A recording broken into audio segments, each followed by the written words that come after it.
एक बार इंद्र को अपनी सत्ता का इतना अभिमान हो गया कि बृहस्पति जी महाराज आए भरी सभा में, लेकिन अपने ही गुरु का सम्मान नहीं किया, उनको देख कर भी सिंहासन से नहीं उठा।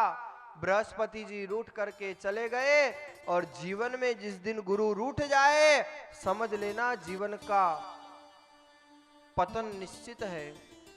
क्योंकि ब्रह्मा रूठे शिवस्त्राता, शिव रूठे विष्णु स्त्राता, विष्णु रूठे गुरु स्त्राता, गुरु रूठे तू कश्चन।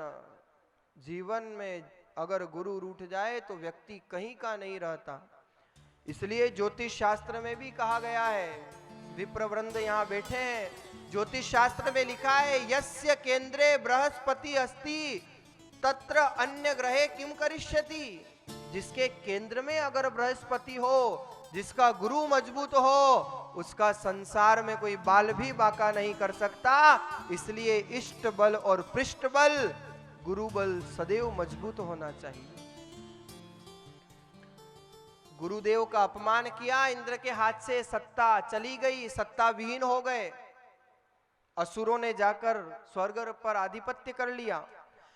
अब इंद्र ने जब असुरों से युद्ध किया तो बिना गुरु के लड़ना संभव नहीं, इसलिए असुरों के गुरु विश्वरूप को इंद्र गुरु बनाते हैं और विश्वरूप से नारायण कवच का प्रसाद प्राप्त होता है।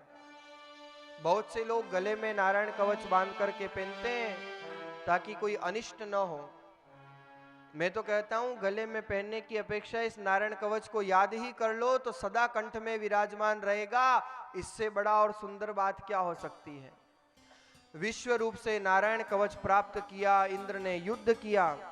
लेकिन इंद्र को जब पता चला कि विश्व रूप मेरी सहायता तो कर रहे हैं, पर साथ साथ यज्ञ में असुरों की भी सहायता कर रहे हैं, उनको भी भाग दे रहे हैं, इंद्र को आया क्रोध और अपने ही गुरु विश्व रूप का मस्तक धड़ से अलग कर दिया।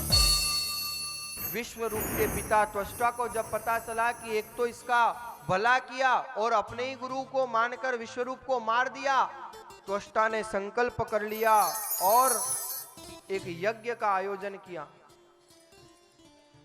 यज्ञ करके चाहते थे कि इंद्र मारा जाए, ऐसा बलिष्ठ बेटा चाहिए, लेकिन मंत्रोच्चार में अशुद्धि रह गई और उसका अर्थ निकला कि इंद्र द्वारा मारा जाए ऐसा बलिष्ठ बेटा चाहिए।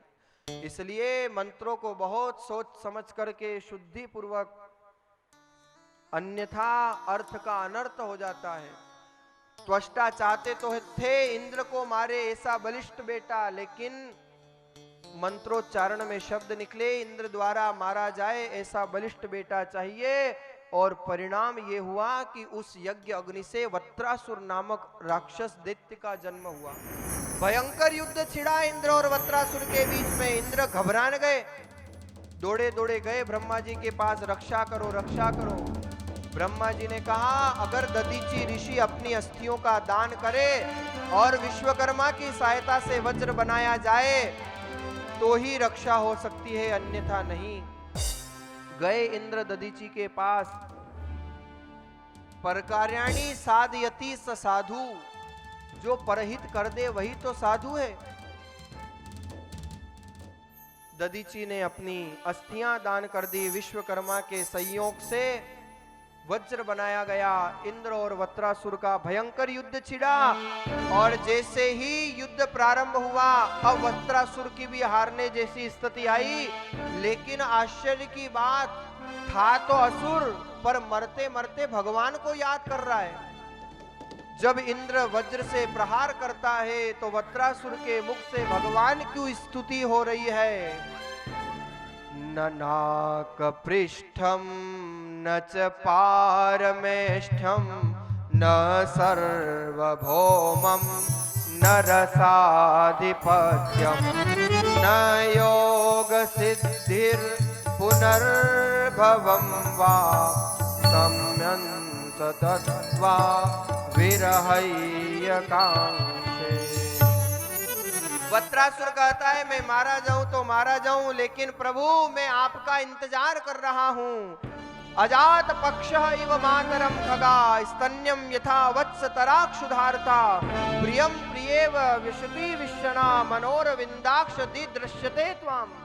हे प्रभु, जिस प्रकार से अजात पक्ष इव मातरम खगा, छोटे छोटे पक्षी अपने माँ का इंतजार करते हैं, गाय के बछड़े गाय का इंतजार करते हैं, वैसे मैं आपका इंतजार कर रहा हूँ।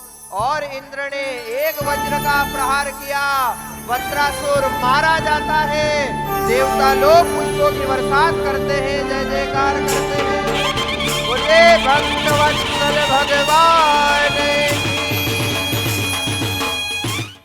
वज्रासुर तो मारा गया। इधर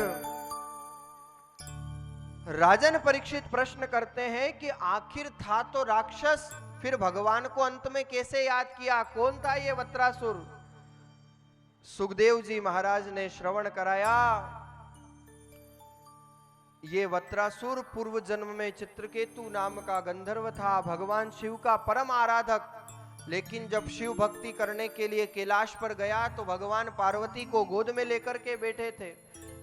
इसने भगवान शंकर को कहा कि अरे, कोई सामान्य धरती पर निवास करने वाला प्राणी भी इस प्रकार का कार्य नहीं करता, और आप सम्मुख अपनी गोद में अपनी अर्धांगनी को लेकर बैठे हो। भगवान शंकर ने तो कुछ नहीं बोला, लेकिन पार्वती रुष्ट हो गई। अरे मूर्ख, निराकार में भी विकार देख रहा है, ये तो निराकार स्वरूप है। और श्राप दे दिया, जा तुझे राक्षस बनना पड़ेगा। उसी चित्रकेतु को वज्रासुर बनकर के आना पड़ा और इंद्र के द्वारा मारा गया। लेकिन भगवान का भक्त था पूर्व जन्म में, इसलिए भगवान में उसकी चेतना समाहित हो गई।